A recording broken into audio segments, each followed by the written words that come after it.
Property किंवा characteristics आपली झाली होती. आता 8 नंबरचं घेणार आहे. 8 नंबरची कॅरेक्टरिस्टिक्स आपल्याला या ठिकाणी डिस्कस करायचं. तो म्हणजे काय तर एरिया ऑफ ट्रायंगल. माहिती असू द्या. Area of triangle. ट्रायंगलचं काय करायचं या ठिकाणी आपल्याला एरिया या ठिकाणी फाइंड करायचा. आता ट्रायंगलचा एरिया सर्वांना माहिती आहे, तो असतो 1/2 बेस इंटू 5. कोणताही ट्रायंगल घ्या. सपोज मी केलं या ठिकाणी.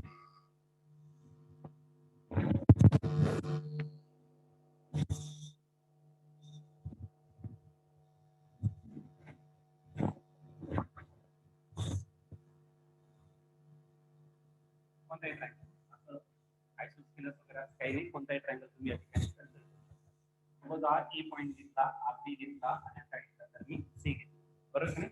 आणि आपल्याला काय करायचं तर एरिया फाइंड करायचं. एरिया फाइंड करायचं कोणाचं तर ट्रायंगल सी बी सी तर एरिया आपल्याला या ठिकाणी फाइंड करायचा. आणि याचा जो एरिया असेल 1/2 बेस इंटू 1/2 बेस इंटू 5.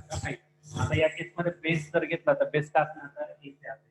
माझा 1/2 बेस काय असणार तर तुमचं एसी असेल. आणि हाईट जर घेतलं तर हाईट या ठिकाणी नाही भेटणार. मग आपण काय करू तर या बी पासून याच्यावरती काय करायचं तर एक परपेंडिक्युलर तुम्ही या ठिकाणी ड्रॉ करू शकता. या ठिकाणी परपेंडिक्युलर तुम्ही ड्रॉ करा आणि या ठिकाणचा जो पॉइंट आहे तो एम अँगल किती असणार तर 9. मग बीएम जो आहे बीएम काय असणार परपेंडिक्युलर डिस्टन्स असेल म्हणजे ते काय झालं तर हाईट. बरोबर 1/2 बेस तुमचं एसी झालं आणि काय झालं तुमचं बीएम. आता समजा या ठिकाणी मी अँगल घेतला तर काय हा जो एसी आहे तो वेक्टर रिप्रेझेंट करणार. तो फर्स्ट वेक्टर रिप्रेझेंट करतोय पी बार आणि हा जो एबी आहे तो सेकंड वेक्टर रिप्रेझेंट करतोय काय घेतला मी क्यू बार घेतला. ठीक आहे.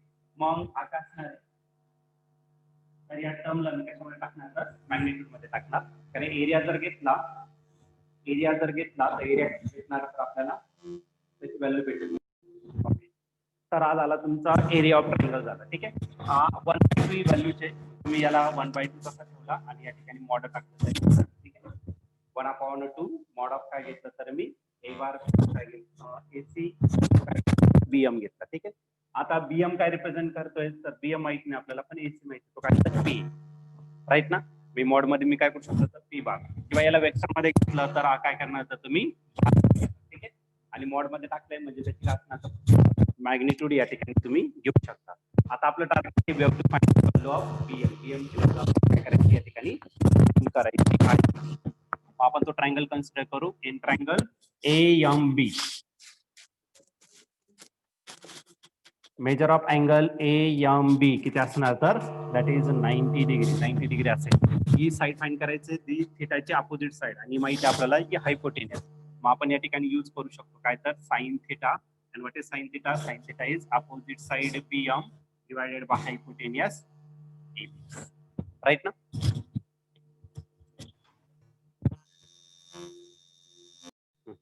बघा आता या ठिकाणी काय घेतला तर मी sin theta घेतला. sin theta is opposite upon hypotenuse. opposite आहे तुमचं BM आणि hypotenuse आहे तुमचं AB आहे. मग याच्यावरून आपल्याला BM भेटेल. therefore BM is equal to या ठिकाणी भेटेल तुम्हाला AB sin theta भेटेल. Right. BM is equal to AB sin theta. मग आता ही व्हॅल्यू काय करू तर आपण वरच्या इक्वेशन मध्ये पुट करू. याला तुम्ही डायरेक्शन मध्ये नाही घेतलं तरी चालेल. ते फक्त मॉड मध्ये टाका. सपोज याला काय करू आपण इक्वेशन नंबर 1 या ठिकाणी कन्सिडर करू. therefore equation number 1 becomes.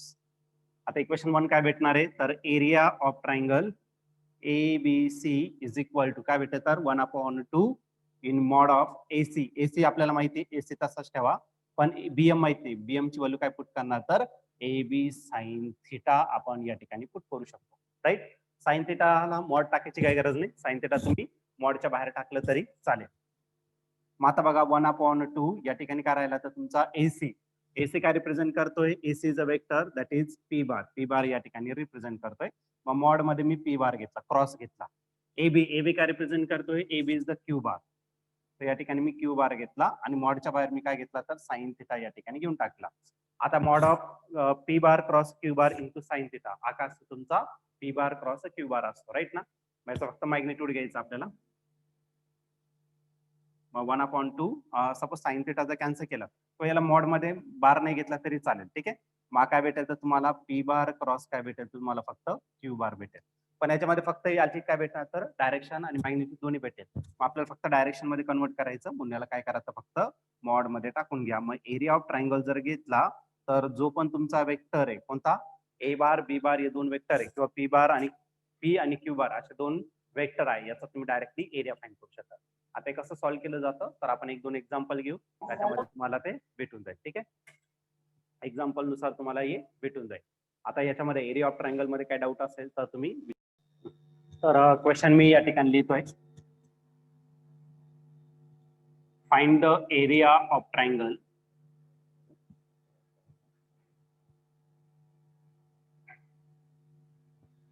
if p bar is equal to 3i cap minus 2j cap plus k cap and q bar is equal to q bar I vector दिला q bar is equal to suppose मी घेतला 4i cap plus 7j cap and minus 3k cap. Okay, हे दोन असे vector घेतले आणि याचा काय करायचं आपल्याला एरिया या ठिकाणी फाइंड करायचं या ट्रायंगलचा. ठीक आहे, this P bar and Q bar represent two sides of the triangle. ट्रायंगलचे दोन साइड्स या ठिकाणी रिप्रेझेंट करताय. मग सोल्युशन बघा याचं. एरिया ऑफ ट्रायंगल सपोज हा बघा हा काय घेतला पी क्यू घेतला बरोबर की नाही. पी क्यू आपण कोणता पण ट्रायंगल घेऊ शकतो नाही तर मी इथं वर्ड्स मध्ये लिहा area of triangle. Area of triangle and what is area of triangle it is 1/2 in mod of दोघांचा क्रॉस प्रोडक्ट घ्यायचा. पी बार क्रॉस काय असेल तर तुमचं क्यू बार असेल. ठीक आहे, मग आपलं काम काय तर पी बार क्रॉस क्यू बार फाइंड करणं. हा 1/2 तसाच लिहिणार मी आणि इथं पी बार क्रॉस क्यू बार कसा फाइंड केला तर क्रॉस प्रोडक्ट कसा फाइंड केला तो इनडिटर्मिनंट. पहिले घेणार आहे आपण I cap then J cap and then K cap. पहिले पी आहे तर पी चं मॅग्नेट पी बघा काय तर 3 नंतर हा काय तर -2 नंतर हा काय असेल तर 1. ठीक आहे, मग पहिले पी चे सर्व आय कॅपचं कोइफिशियंट जे कॅपचा नंतर के कॅपचं कोइफिशियंट या ठिकाणी लिहिले. नंतर क्यू बार चे आय कॅपचं कोइफिशियंट आहे 4 जे कॅपचं कोइफिशियंट आहे 7 आणि के कॅपचं काय तर -3 असे कोइफिशियंट दिलेले तुम्हाला. मग याला आपण सॉल्व्ह करणार आहे. आज आला तुमचा 1/2. आता याचं परत मॅग्निट्यूड घ्यायचं तेवढं लक्षात ठेवा किंवा मग एक काम करा याला काय करा तर इक्वेशन नंबर 1 कन्सिडर करा म्हणजे तुम्हाला अजून बेटर होऊन जाईल. ठीक आहे, म्हणजे हे पॉईंट तुम्हाला पुढे समजेल. आता इक्वेशन नंबर 1 मध्ये या ठिकाणी आपण फक्त घेणार आहे काय तर पी बार क्रॉस काय घेणार तर क्यू बार या ठिकाणी घेणार आहे. आता डिटर्मिनंट मध्ये घ्यायचं आपल्याला आय कॅप या ठिकाणी जे कॅप घेतला या ठिकाणी के कॅप. पी बार काय दिलेलं आहे त्याचे कोइफिशियंट 3 -2 1 त्यानंतर 4 7 आणि -3 म्हणजे तुम्हाला directly P bar cross Q बार भेटून जाईल. इथं फक्त पी बार क्रॉस क्यू बार नंतर आपण त्याचं मॅग्निट्यूड काढू. आता आय कॅप घ्यायचा. आय कॅप जर घेतला तर त्याचा रो आणि कॉलम सोडून द्यायचा म्हणजे या ठिकाणी शिल्लक राहणार आहे -2 1 नंतर राहणार आहे 7 आणि हा -3. नंतर सेकंड टर्म घेताना मायनस मध्ये घ्यायचा मायनस जे कॅप त्यानंतर जे कॅपचा रो सोडून द्यायचा म्हणजे इथं 3 आणि 1 राहणार या ठिकाणी 4 आणि किती राहणार तर -3 राहणार आणि लास्टचा जो टर्म आहे तो के कॅप घेतला. के कॅप घेतला तर हा 3 -2 डिटर्मिनंट मध्ये आणि हा 4 आणि काय असेल तर 7 असेल. या पद्धतीने तुम्हाला डिटर्मिनंट सॉल्व्ह करायचं. आता याला मी डायरेक्टली सॉल्व्ह करतो. -3 × -2 किती झाला तर 6 झाला +6 7 × 1 तो 7 झाला पण मायनस करायचा -7 आज आला मायनस जे कॅप डायरेक्ट करू शकतो. 3 × 3 किती झाला 9 पण -9 -4 × 1 किती झाला तर 4 झाला प्लस आ के कॅप यांचं मल्टिप्लिकेशन 7 × 3 21 राईट ना -4 × -2 किती झाला तर -8 झाला.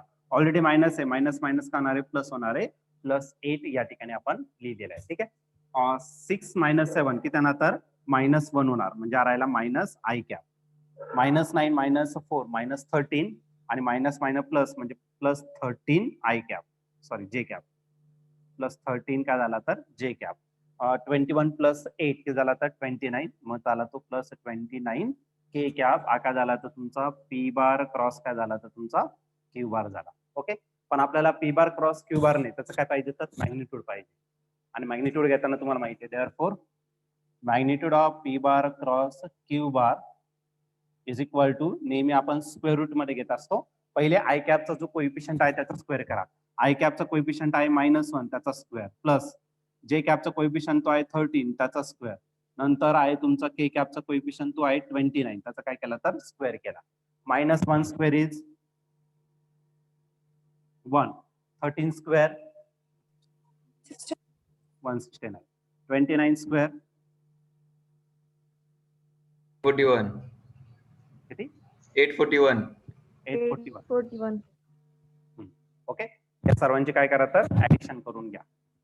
मग काय भेटेल तर magnitude of P bar cross Q bar is equal to 1 + 9 10, 10 + 1 11 root मध्ये 11 विथ कॅरी 1, 4 + 1 5, 5 + 6 11, 11 बस 11 झाला.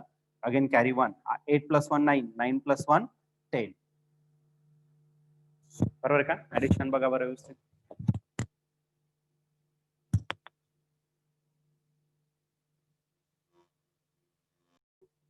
ऍडजस्टमेंट कशी असणार आहे तर याला नंबर मध्ये कन्वर्ट करायचं. आता आपल्याकडे स्क्वेअर रूट 2 आहे, एक 1 to 10 आणि दुसरा 10 to 100. मग या नंबरला आपण काय करू तर 10 to 100 मध्ये कन्वर्ट करू. ठीक आहे, मग 2 पॉईंट इकडे शिफ्ट करून घ्या. म्हणजे काय ना आता 10.11 2 डिजिट इकडे शिफ्ट केले म्हणजे कुठं लेफ्ट साईडला. लेफ्टला केलं तर 10 ची पॉवर पॉझिटिव्ह 2 असणार आहे. 2 डिजिट केलं म्हणून 10 to the power 2. आता स्क्वेअर रूट काढा 10 to 100 मध्ये. मग त्याच्या 10 च्या 1 मध्ये बघा मी डिफरन्स 1 आणि मेसेज करून द्या.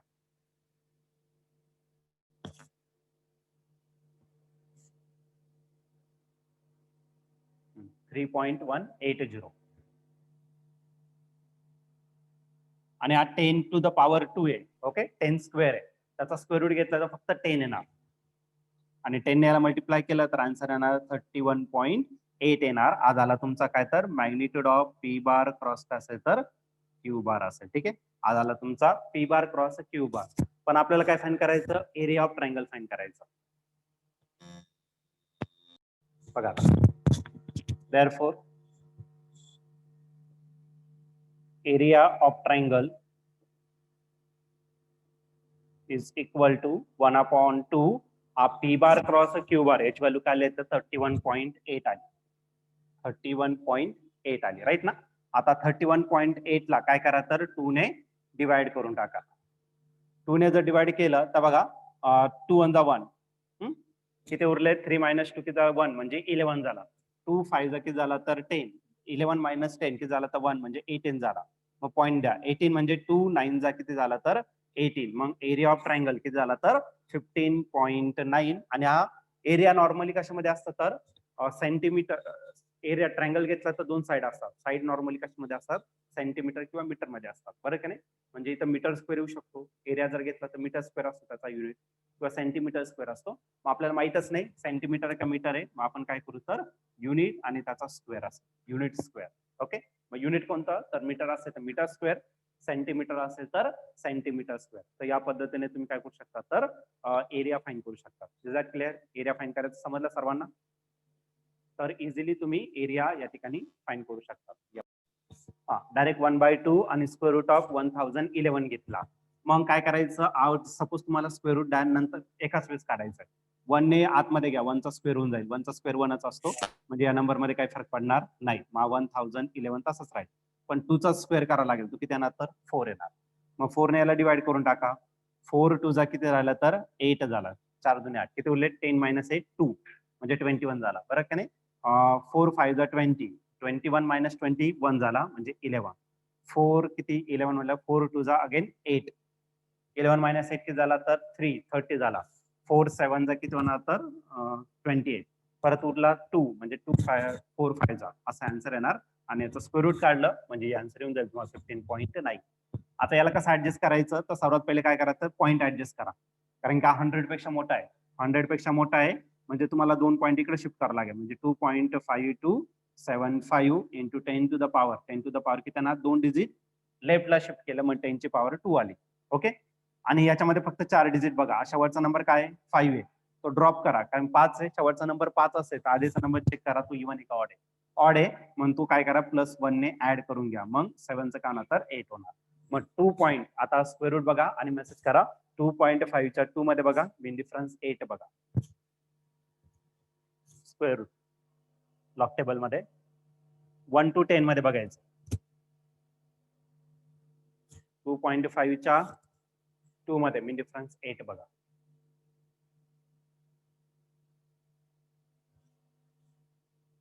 1.590 आहे, राईट. आणि 10 टू द पॉवर 2 आहे, मग त्याचं 10च येणार, बरोबर की नाही. आणि 10 ने जर मल्टिप्लाय केलं तर आन्सर काय येणार, तर 15.9 आलं. या आन्सर आणि आन्सर सेमच भेटेल तुम्हाला. तुम्ही कोणत्याही मेथडने सॉल्व्ह करा, आन्सर एकच आहे. म्हणजे जी सोपी वाटते ती सोपी तुम्ही मेथड या ठिकाणी अप्लाय करू शकता तुमच्या पद्धतीने. फक्त आन्सर बदलायला नको, तेवढं काळजी घ्या. लास्ट कॅरेक्टरिस्टिक्स 9th नंबरची असते, जे असेल ते असं काय. तर या केसमध्ये आपल्याला काय करायचं, एरिया ऑफ अ पॅरलेलोग्राम. अरे माईक बंद असू द्या, कळतं का. Area of a parallelogram. पॅरलेलोग्रामचा काय करायचं, या ठिकाणी एरिया आपल्याला फाइंड करायचं. पॅरलेलोग्राम याच्या आधी आपण बघितलं, त्याचं मॅग्निट्यूड आणि डायरेक्शन आपण या ठिकाणी फाइंड केलं.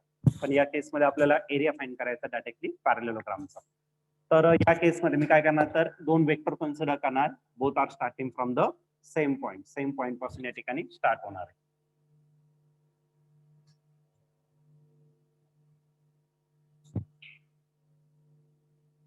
या ठिकाणी मी फर्स्ट वेक्टर घेतला, that is P bar. Second vector which is Q bar. या दोघांमधला अँगल किती असणार, तर थिटा इतका अँगल असेल, ठीक आहे. ए पॉइंट कन्सिडर केला, this is A point and this one is the B point.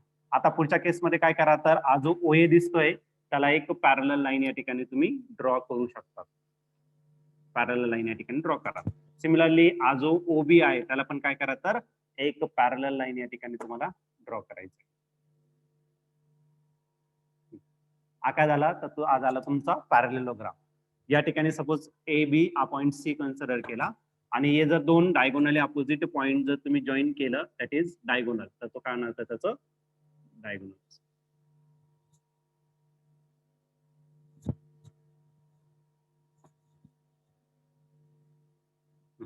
हे काय घेतलं तर आपण डायगोनल या ठिकाणी आपण कन्सिडर केला. हा वेक्टर पी बार आहे, this vector is also P bar. आणि हा जो वेक्टर आहे तो काय रिप्रेझेंट करेल, तर तुमचा क्यू बार या ठिकाणी रिप्रेझेंट करेल. आता या ठिकाणी जर ऑब्झर्व केलं तर या ठिकाणी दोन ट्रायंगल तयार झाले, ओ ए सी आणि दुसरा कोणता, ओ बी सी. म्हणजे एरिया हा पॅरलेलोग्राम कशापासून बनलेला, this parallelogram is made up of two triangle. Okay, म्हणजे जर तुम्हाला पॅरलेलोग्रामचा एरिया फाइंड करायचा तर दोन ट्रायंगलचा तुम्हाला या ठिकाणी एरिया फाइंड करायचा आणि दोन्ही ट्रायंगल कसे तर सेम आहे, बरोबर की नाही. मग या ठिकाणी काय करू, तर आपण एरिया ऑफ दॅट क्वाड्रिलॅटरचं नाव काय, O A C B is equal to area. तर पहिला पार्ट घेणार मी, ट्रायंगल घेणार आहे ओ ए सी, प्लस दुसरा घेणार आहे एरिया कोणाचा, तर उरलेला ट्रायंगल तो कोणता असते, तर ओ बी सी. आता इतक्यात आपण एरिया ऑफ ट्रायंगल घेतलेला आहे. एरिया ऑफ ट्रायंगलचा फॉर्म्युला काय, तर 1/2 ओ ए सी घेतला तर फर्स्ट साइड आहे तुमचं पी बार आणि सेकंड साइड काय, तर क्यू बार. मग या ठिकाणी मॅग्निट्यूड ऑफ काय असेल, तर पी बार क्रॉस काय असेल, तर क्यू बार असेल. Plus area of triangle O B C घेतला तरी दोन्ही पेक्षा त्याचे, मग त्याचा पण एरिया ऑफ ट्रायंगल तोच असणार आहे 1/2 पी बार क्रॉस काय असेल, तर तुमचं क्यू बार असेल. ओके, एक दोन्ही सेमच आहे, दोन्ही सेम आहे. मग दोघांच्या जागी एकदाच लिहा, फक्त 2 ने मल्टिप्लाय करावं लागेल, बरोबर की नाही. म्हणजे 1 + 1 जर घेतला तर 2 आहे, म्हणजे 2 × 1 घेतात, म्हणजे एकाने मल्टिप्लाय करायचं. 2 + 2 जर घेतला तर याचा आन्सर 4 येतं. 4 म्हणजेच काय, तर 2 × 2. 3 + 3 घेतला तर याचा आन्सर 6 येतं, म्हणजे काय 3 आणि त्याला 2 ने मल्टिप्लाय करायचं, म्हणजे एक नंबर त्याला 2 ने मल्टिप्लाय करायचं जर डबल असेल तर. मग 2 × एकदाच हा नंबर घेऊन टाका 1/2 मॅग्निट्यूड ऑफ काय असेल, तर पी बार क्रॉस काय असेल, तर Q bar. This 2 and 2 get cancel, remaining करायला 1 आणि 1 ने मल्टिप्लाय केलं तर आन्सर बदलणार नाही. मग काय भेटेल, तर बार ऑफ काय भेटेल, तर in mod of P bar cross काय भेटेल, तर क्यू बार. मग एरिया ऑफ पॅरलेलोग्राम म्हटलं तर फक्त तुम्हाला काय करायचं, मॅग्निट्यूड घ्यायचं त्याचा, पी बार क्रॉस क्यू बार फाइंड करायचं, त्याचं मॅग्निट्यूड फाइंड करायचं, डिवायडेड बाय 2 करायचं नाहीये. Is that clear. आणि जर ट्रायंगलचा एरिया असेल तर हा मॅग्निट्यूड पण काढायचं आहे, त्याला 1/2 ने नंतर डिवाइड पण करायचं. एक ट्रायंगल साठी 2 ने डिवाइड करायचं, पॅरलेलोग्राम असेल तर 2 ने डिवाइड करायची पण काही गरज नाहीये. Is that clear. तर या प्रकारे आपण या ठिकाणी कॅरेक्टरिस्टिक्स कंप्लीट केलेल्या आहेत.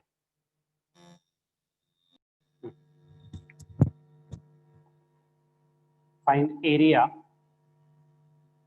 Of a parallelogram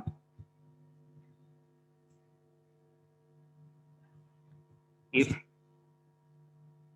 p bar is equal to find the area of a parallelogram if P bar is equal to P बारची काही व्हॅल्यू असतील. सपोज तो काय घेतला 2i cap minus 3j cap plus k cap and q bar is equal to 7i cap minus 5k cap.